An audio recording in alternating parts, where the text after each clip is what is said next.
isang ebidensya magpapatunay na ang mundo ay flat at hindi bilog.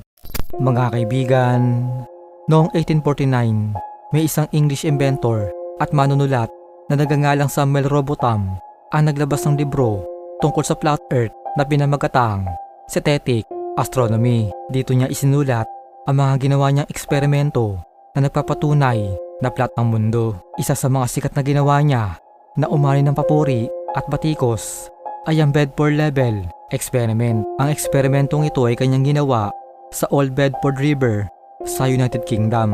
Ang ilog na ito ay may habang 9.7 kilometer. Pumunta siya sa ilog na may dalang telescope at nanatili siya sa isang dulo habang ang kasama niya na nakasakay sa isang maliit na bangka na may dalang flag ay unti-unting lumalayo sa kanya. Ayon kay Robotham, dapat ay mawawala na ito sa kanyang paningin.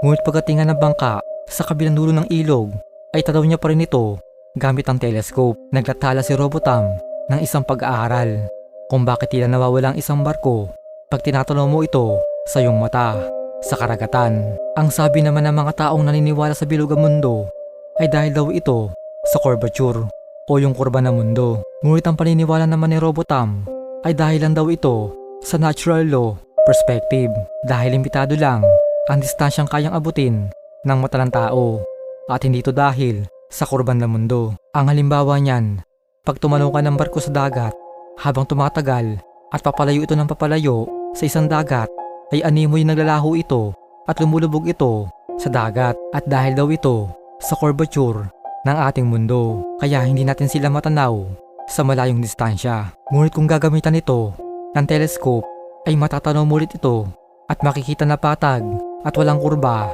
ang mundo. Katulad lang din ito ng araw sa loob ng flat earth, dahil hindi naman talaga lumulubog at sumisikat ang araw.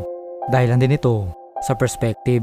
Kung gagamitan mo nga ito ng telescope ay malinaw pa sa sikat ng araw na hindi naman talaga ito lumulubog, kundi lumalayo lamang ito patungo sa kabilang bahagi ng mundo. Ikaw kaibigan, anong masasabi mo sa bagay na to?